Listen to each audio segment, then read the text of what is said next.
Officers exam కి సంబంధించి so 80th డేకు స్వాగతం సుస్వాగతం. ఇప్పటిదాకా 79 డేస్ పూర్తి చేసుకున్నాం.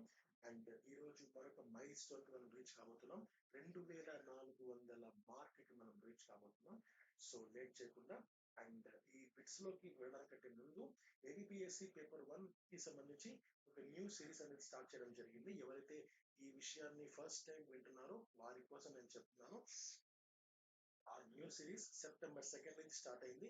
ఇప్పటిదాకా ఫస్ట్ డే, సెకండ్ డే పూర్తయింది. ఈ రోజు 3వ రోజు. ప్రతిరోజు మధ్యాహ్నం 2 గంటలకు మీ ముందుకు ఆ వీడియో వస్తుంది.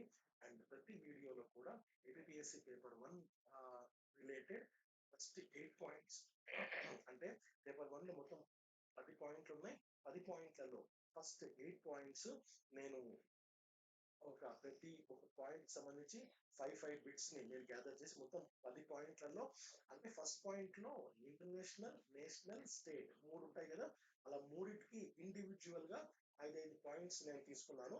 సో తీసుకొని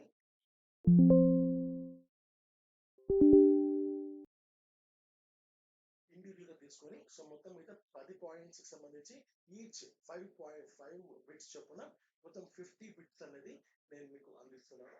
సో మిస్ అవ్వకండి. చాలా చాలా ప్రీషియస్, చాలా వాల్యుబుల్ వీడియో అది. ఓకే, సో తర్వాత ఈరోజు బిట్స్ లోకి వెళ్దాం. ఫస్ట్ క్వశ్చన్ ఈరోజు మహాభారతం సంబంధించిన ఈ 40 బిట్స్ చూద్దాం. మహాభారతాన్ని రచించిన మహర్షి ఎవరు? వ్యాస మహర్షి. మహాభారతం మొత్తం ఎన్ని పర్వాలు ఉన్నాయి? 18 పర్వాలు ఉన్నాయి. మహాభారతంలో స్త్రీ పాత్రలలో అత్యధిక ఆయుష్ కలిగినది ఎవరు?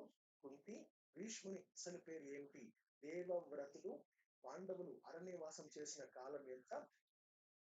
12 సంవత్సరాలు అరణ్యవాసం, 1 సంవత్సరం అజ్ఞాతవాసం. సో కౌరవుల సంఖ్య ఎంత? 100 మంది. కౌరవుల పెద్ద అన్న ఎవరు? దుర్యోధనుడు. పాండవులలో శక్తివంతమైన గదాధరి ఎవరు? భీముడు. అర్జునుని రథసారథి ఎవరు? శ్రీకృష్ణుడు. అభిమన్యుని తండ్రి ఎవరు? అర్జునుడు. నెక్స్ట్ క్వశ్చన్, ద్రౌపదికి ఎన్ని భర్తలు ఉన్నారు? ఎంతమంది భర్తలు ఉన్నారు? ఆన్సర్ 5 మంది భర్తలు. 5 మంది భర్తలు ఉన్నారు. సో వారే పాండవులు. భగవద్గీత ఎక్కడ చెప్పబడింది? కురుక్షేత్ర యుద్ధ రంగంలో. భగవద్గీతను ఎవరు చెప్పారు? శ్రీకృష్ణుడు. కురుక్షేత్ర యుద్ధం మొత్తం ఎన్ని రోజులు సాగింది? 18 రోజులు సాగింది. గాంధారి భర్త ఎవరు? ధృతరాష్ట్రుడు. శకుని ఎవరి అన్నయ్య? గాంధారి అన్నయ్య. అశ్వత్థామ ఎవరి కుమారుడు?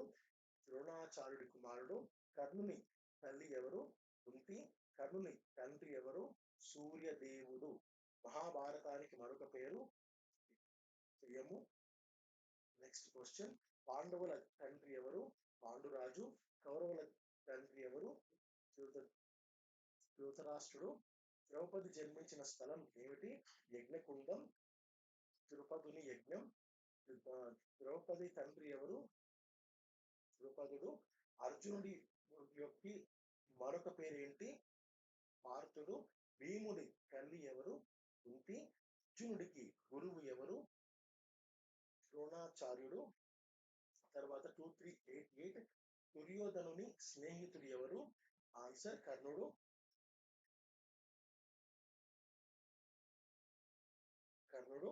కురుక్షేత్ర యుద్ధంలో మొదటగా మరణించిన వ్యక్తి ఎవరు అంటే ఉత్తరుడు. ఉత్తర రాజకుమారుడు, అభిమన్యుని మామయ్య.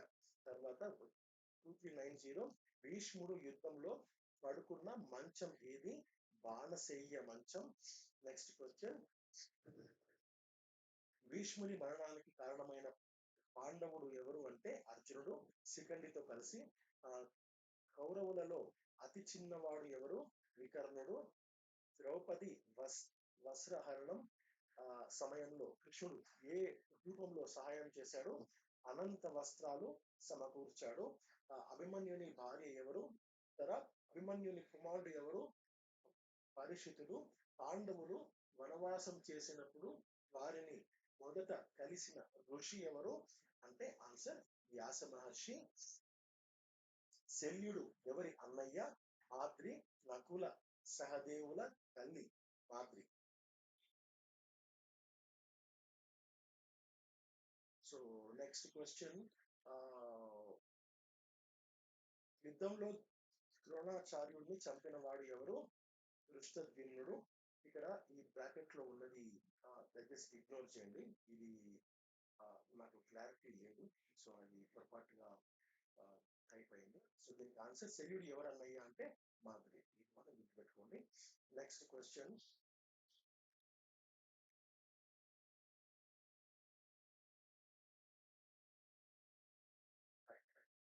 నెక్స్ట్ యుద్ధంలో ద్రోణాచార్యుడు చంపిన వాడు ఎవరు అంటే దృష్టద్యుమ్నుడు. దుర్యోధనుడిని చివరిగా చంపిన వాడు ఎవరు? భీముడు. మహాభారతాన్ని మొదట ఎవరు విన్నారు?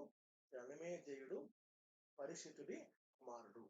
సో ఇంతటితో మనకు 2400 క్వశ్చన్స్ మనము సక్సెస్ఫుల్ గా పూర్తి చేస్తున్నాం. సో ఈ క్వశ్చన్స్ లో కొన్ని రిపీట్ అయ్యాయి అంటే కొన్ని రిపీట్ అయి ఉంటాయి. సో బట్ మాక్సిమం రిపీట్ కాకుండా ఉన్న వాటినే ఇవాళకి నేను ప్రయత్నిస్తున్నాను. అండ్ ఈ బిట్ నంబర్ 2397 శల్యుడి ఎవరి అన్నయ్య? మాద్రి. సో ఆమె నకుల సహదేవుల యొక్క తల్లి. అది కరెక్టే అండి. సో కొంచెం వెరిఫై చేసుకుంటున్నాను. సో నకుల సహదేవుల యొక్క అమ్మ మాద్రి, ఆమె యొక్క అన్నయ్య ఎవరు అంటే శల్యుడు. ఫైన్. సో ఇంతటితో మనకు ఈ యొక్క 80th డే మనం పూర్తి చేసుకుందాం. అండ్ ఎక్కువ మందికి వీడియో షేర్ చేయండి. ఎక్కువ మందికి ఉపయోగపడే విధంగా మీరు ప్రయత్నించండి. అది నా తరపున ఒక స్మాల్ రిక్వెస్ట్ అనుకోండి. తర్వాత ఈ యొక్క సిరీస్ కూడా ఎక్కువ మందికి తెలిసే విధంగా చేయండి. ఎందుకంటే ఒకే వీడియోలో నియర్లీ ఒక 20 నిమిషాలు అలా ఉంటుంది ఆ వీడియో, అంతకు మించి ఉండదు. ఆ 20 నిమిషాలు మీరు ఒక రోజు కేటాయిస్తే ఆ రోజు ఏపీఎస్సి పేపర్ 1 ని మీరు కాస్త టచ్ చేసినట్టు. అంటే పేపర్ 1 సంబంధించి ప్రతి ఒక్క సెగ్మెంట్ ని నేను ముట్టుకున్నాను అని. సో అలా ఎక్కువ మంది మనకి హిస్టరీ, జాగ్రఫీ, పాలిటీ, ఎకానమీ ఇవి మాత్రమే మనం ఫోకస్ చేస్తాం. కానీ మనకు ఏవైతే చిన్న బిట్స్ ఉంటాయో అంటే సస్టైనబుల్ డెవలప్మెంట్ కానీ, డిజాస్టర్ మేనేజ్మెంట్ కానీ, సో ఈ వీటిని పెద్దగా ఎక్కువ మంది అంటే 60% మంది వాటి జోలికి పోరు. ఎక్కువ మంది వీటినే ఫోకస్ చేస్తారు. సో అలా కాకుండా ప్రతి టాపిక్ ని మనము ఫోకస్ చేస్తే సో మేబీ మన లక్ కొద్దీ ఆ టాపిక్స్ లోనే మనకి ఈజీ బిట్స్ వచ్చాయనుకోండి, మనకు మార్క్స్ అయితే స్కోర్ అవుతాయి కదా.